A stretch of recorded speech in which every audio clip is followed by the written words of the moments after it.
Arrangement को बना रखे पावर से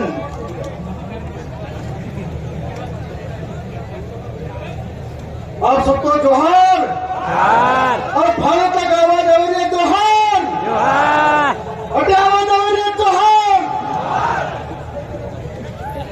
आज मानगढ़ की इस पवित्र और शहीद स्थली को नमन करते हुए, हमारे शहीद पुरखों को नमन करते हुए मैं अपनी बात का शुरू कर रहा हूं कि आज हम भील प्रदेश संदेश यात्रा को लेकर यहाँ पर इकट्ठे हुए हैं। आज से कई सालों से अलग अलग हिस्सों से गांव से रणवीर यहाँ पर आ रहे हैं और ये मांग कोई नहीं मांग नहीं है। हमारे एमपी साहब ने एक नक्शा जारी किया था, उस नक्शे के ऊपर लिखा हुआ है कि 1896 के अंदर अंग्रेजों के समय में भील डेयरी के नाम पर वो नक्शा जारी हुआ था। उसके बाद में गोविंद गुरु महाराज के नेतृत्व में गांव गली गली मोहल्ले के अंदर जाकर सामाजिक जन जागरण किया था, तो बदलों के माध्यम से था। उस दौरान अंग्रेजी हुकूमत सामाजिक रजवाड़ों के सामने और भीलों के साथ में लगातार शासन अत्याचार हो रहा था। इसकी मुक्ति के लिए हमने भील डेयरी अलग स्टेट की मांग की। आज आजादी के बाद भी जब देश आजाद हो गया, लेकिन आदिवासी की स्थिति बदली नहीं है। आज भी आदिवासी विस्थापन की मांग जाग रहा है। आज भी आदिवासी विकास के नाम पर विनाश हो रहा है। आज भी आदिवासियों के साथ में अन्याय और शासन हो रहा है। मैं इसलिए कहना चाहता हूं कि पिछली बार में यहाँ पर नहीं था, राजस्थान की विधानसभा के अंदर था, और जब विधानसभा के अंदर था तब हमने यह बात रखी थी कि भील प्रदेश क्यों जरूरी है। वो बात रखी थी कि आज भील प्रदेश इसलिए जरूरी है कि कोई मध्य प्रदेश में हमारे ऊपर आकर मुद्दा नहीं। भील प्रदेश इसलिए जरूरी है कि कोई नीमच के अंदर हमको घसीट के मारा नहीं। भील प्रदेश इसलिए जरूरी है कि संविधान की किताब पे क्या पूरी 5वीं अनुसूची लागू हो। भील प्रदेश इसलिए जरूरी है कि हमारी बहन बेटी के साथ में अन्याय अत्याचार नहीं हो। भील प्रदेश इसलिए जरूरी है कि आज हमारा वन आज जंगलों में रह रहे आदिवासियों को उनके घर को उजाड़ा नहीं जाए। भील प्रदेश इसलिए जरूरी है कि हमारा जल हमको मिले। भील प्रदेश इसलिए जरूरी है कि हमारी सुरक्षा हो, हमारी संस्कृति बची रहे। और इस बात के लिए हमने सरकार के सामने लड़ाई।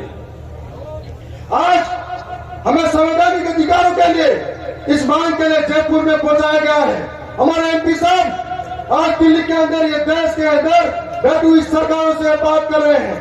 मैंने पिछली बार राजस्थान की सरकार के सामने ये बात रखी थी, चाहे मुख्यमंत्री हो या कोई भी हो, निडर होकर बोला था कि आदिवासी मेरा धर्म है, जोहार मेरा अभिवादन है, प्रकृति मेरी पूजा है, तीर कमान मेरा अभिमान है, बिरसा मुंडा मेरा अभिमान है और भील प्रदेश मेरा अधिकार है। इस अधिकार को हम लेकर रहेंगे और जब तक मांगा पूरी नहीं होगी सदन के सामने हमेशा मजबूती से बोलते रहेंगे। आज सड़क की बात है तो सदन तक लेके जा रहे हैं। मैंने कई बात बोली, हमें इसलिए लगता है कि मानगढ़ की इस पहाड़ी के बाद में मध्य प्रदेश का इलाका हो, इधर गुजरात का हो, इधर महाराष्ट्र का हो और इधर राजस्थान का इलाका हो, हमारी संस्कृति, रीति रिवाज, बोली, भाषा, परंपरा, पुरखाई, खेती बाड़ी व्यवस्था अलग नहीं है।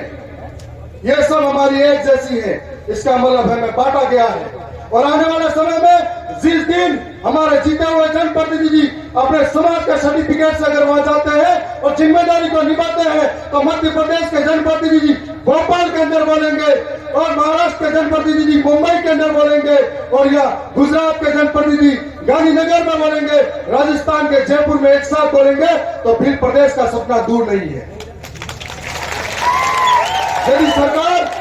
यदि राजस्थान की सरकार सच में आदिवासी हितैषी है और आदिवासी हितैषी है तो गुजरात के अंदर बीजेपी की सरकार है, महाराष्ट्र के अंदर बीजेपी की सरकार है, मध्य प्रदेश के अंदर बीजेपी की सरकार है, राजस्थान में बीजेपी की सरकार है और दिल्ली में तुम्हारी डबल इंजन की सरकार है। यदि सच में आदिवासियों के हितैषी हो तो हमारे लिए भील प्रदेश के लिए आह्वान करो और भील प्रदेश हमें बड़ा कर दिया जाए। और यह भी कहना चाहूंगा कि हमारे कार्यक्रम के बाद में मुख्यमंत्री का कार्यक्रम फिर रहेगा। वो एक मेला बुलाएंगे, वो नरेगा की लेबर को डराएंगे और यहाँ पर एकता करेंगे और फिर कहेंगे झूठे झूठे वादे करेंगे।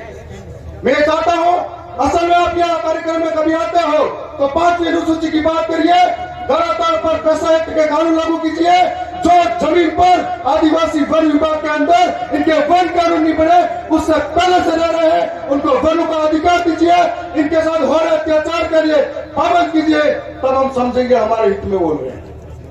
मैं ज्यादा समय नहीं लेते हुए कहूंगा कि फिर से राजस्थान की विधानसभा में इस बार सोचा था कि कुछ और माहौल पैदा करूं, लेकिन इस बार सदन चला नहीं था, और अगर इस बार चलता तो मेरा अलग मूड था, और मैं राजस्थान के सरकार के सामने आपको मैं आके डाल के मानूंगा कि अगर मांगने से अगर अधिकार नहीं मिले तो हम आदिवासी है छीन कर लेंगे, उनके जबड़ों से निकाल के लेंगे। मैं बोला